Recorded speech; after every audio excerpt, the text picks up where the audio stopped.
If you're a landscape photographer, watch this video before purchasing the new Nikon 100 to 400.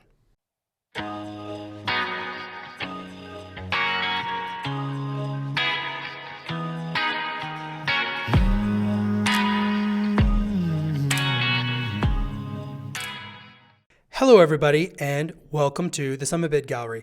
Today I'm going to share some of my first impressions and maybe only impressions of the Nikon 100 to 400. If you have been following this channel at all or you know my photography at all, you know that for landscape photography I love telephoto lenses. 7200, 100 to 400, that's my jam. I shoot a lot of panoramas, and I find that telephoto lenses really lend themselves to some awesome distant panoramas and being able to extract and pull things from the landscape that otherwise you wouldn't be able to get. So naturally, now that I'm shooting Nikon Z, I was super excited to pick up the new 100 to 400. I felt like this was going to be a cornerstone of my kit. I was going to use it all the time. And based on my experience with other Z lenses, I had every reason to believe it would be a wonderful lens. And for the most part, it absolutely delivers. The build quality is somehow better than all the other Nikon Z lenses that I've used, which is really a feat because the Nikon Z lenses, the build quality has been so outstanding. It's very, very similar to the 70-200. If you've used or held that lens at all, this feels basically the same in hand. The end is a little fatter, but it still has the same 2 rows of buttons. They've actually moved the control ring to a much better spot, and they've actually added a little different kind of knurling to it where it feels better. Generally, this is much better use of the control ring than on the 70-200 where it was back here, which I didn't like. The lens foot is actually the same as the 70-200, so if you get a third-party foot with an Arca-Swiss base, it will work just fine on this lens. So when I got this lens, pulled it out of the box and immediately did a bunch of tests on it, kind of your brick wall tests, and my initial impressions were, honestly, wow, Nikon did it again. It's super sharp, the autofocus is fantastic, and I was just really excited about this lens. So I actually wasn't able to really take it into the field for almost a month and a half later after getting it. And when I did finally get it in the field, I did find an issue with the image quality on this lens, and that has to do with distant subject matter. So what I'm talking about when I say distant subject matter, I mean where there's a lot of distance between you and the subject matter. Now, this is a big ask for any lens to shoot at that far. And traditionally because there's so many factors that go into what can make it have great image quality at further distances. First off, you have heat distortion, you have just atmospheric distortion, you can have just the heaviness in the atmosphere, moisture in the atmosphere, which can affect the sharpness. And over the years of shooting, I've dealt with those issues. I know what those issues feel like. But when I started shooting with this lens, I just felt like it was straight up soft at distant subjects. So I'm going to just show you a couple of examples here, and then I'm also going to show you some examples of the Canon RF 100 to 500 and the Sony 100 to 400 I have shot here. I tried to find images that are similar distance away from the subject. I can't be exact. I don't have all of them at the same time. I've used these lenses in the past. This is the lens I currently have.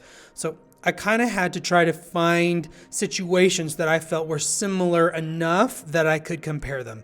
That being said, I took these images on different days, sometimes different years, and the exact distance to my subject, it wasn't the same. So I'm going to jump into this image first, and I feel like this image maybe shows the best as we pop in close. It's just not as bitingly sharp as I've come to expect from the Nikon Z cameras. And you can see I didn't miss focus. It's definitely in focus, and I don't feel like I'm getting the atmospheric distortion issues that I've, you come to expect when you shoot telephoto lenses. And that can happen to any telephoto, although some handle it better than others, and we can talk about that more on another date. But yeah, I just looked at this and I'm like, gosh, that's not as sharp as I maybe was expecting. This is at 400 millimeter. And to kind of contrast it, I'm going to show you a 100 to 500 shot. And you can see immediately that this shot is quite a bit sharper here. I'll go ahead and do a comparison here so that you can see. And like the 100 to 500 is kind of on a different level of sharpness. And if anything, the 100 to 500 shot here, I was further away from the peak. I really feel like they were similar, but I think I was maybe a little further away with the 100 to 500. I'm exactly at 400 here. Both are at f8, so they're both stopped down a little bit at base ISO. And yeah, I'm just not overly impressed with that distant subject matter. So I'll show you a couple other examples here. We have this shot of Snuffles here. And, you know, it's not bad. I'm not going to say it's bad. I'm definitely being picky here. But I'm a professional landscape photographer. Being picky is the devil's in the details. And to me, with something that's so important for me to shoot, I'm just a little disappointed that it's not that notch better than what I was expecting. So yeah, you can kind of just see the line kind of going across the summit here is just a little mushy. This last shot here, and I included this one because it was cooler early morning when the atmosphere is going to be at its absolute clearest, and it's just a little like Toby said, it looks a little mushy, and I think that's a good way to describe it. It just is a little mushy. Now here's the same peak with the 100 to 500 here. Zoom in, and you know, it just is sharper, and there was actually more atmosphere issues that day. There was even a little bit of smoke in the air, and I still feel like it's a little bit sharper. All of these images that you're looking at in Lightroom right now are straight out of camera raw files, so I haven't really edited them, add sharpness or anything. And you know, they sharpen up okay. If I just jump into the develop module here, it's at the default sharpness here at 44, which is what the Z9 comes. So if I add some sharpness, you know, it helps it a little bit. It looks sharpened though. You can't really fake a sharp lens. When you got a sharp lens, it shows, especially for printing, which is something that I do quite a bit of. I wanted to show the Sony 100 to 400. And again, it's sharper than this at distance. So is this an issue with just this particular lens? And I'm gonna say it absolutely could be. I'm not a lens engineer. I don't know exactly what to look for all the different issues that a lens can have, a particular copy of a certain lens. However, I'm inclined to actually think that this was a design compromise that Nikon had to make. And part of what makes me think that is that at closer subject matter, this lens has fantastic image quality. I'm just going to show you an example right here. I took this in the Black Canyon of the Gunnison, which is about 40 miles from where those other shots were taken, same day, and the image quality is, as you can see, fantastic. Really great sharpness. And you know, again, if anything, it was maybe a little hazier. It was later in the day, but still, it looks great, fantastic sharpness. It's just at that further distant subjects, like again, to contrast what you're seeing here, let's jump back to this one, and it's mushier.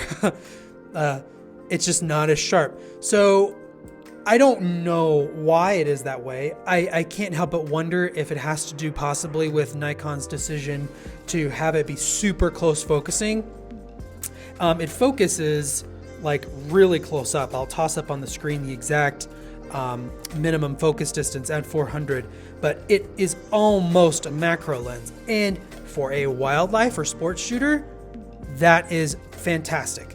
So let me just show you real quick an example of why you might want that super close focusing distance, and that's to get this, an awesome shot here. And look at how sharp this is.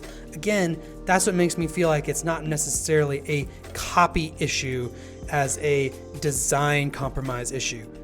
So what am I ultimately saying about the 100 to 400? Is it a bad lens? No, it's not. This lens is designed for wildlife and sports shooters primarily.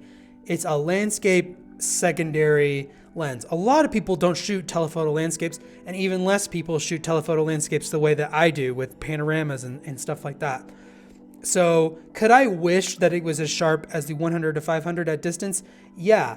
And honestly, does this lens have a place in my particular kit because of that issue? Well, I'm figuring that out, but right now I'm leaning towards no. It's such an important integral part, and it's expensive enough that I don't know that I can really justify it with that distant image quality issues. I think there's some other options out there that I'm going to look at and we'll explore together on this channel. But if you are a wildlife shooter, if you're a sports shooter, or you just don't care that much about sharpness, this is a fantastic lens. I really don't want this to seem like I'm just trashing this lens. It doesn't fit my needs exactly, but your needs may be different than mine. And also, I do want to say, if you own this lens and you've tested it similar to I have and have different results, please leave a comment below. I'd love to hear about that and talk to you about that.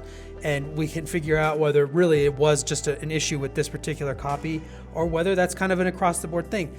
This has been historically an issue that Nikon's had. The 80 to 400, which was the F-mount version of this lens, it was not good at, longer distances.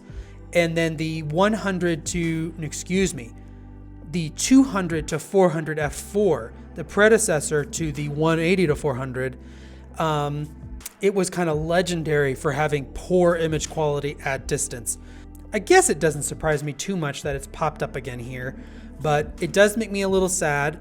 So I just wanted to make this video and fill in all you landscape photographers out there what you can expect, at least from my view, from this lens.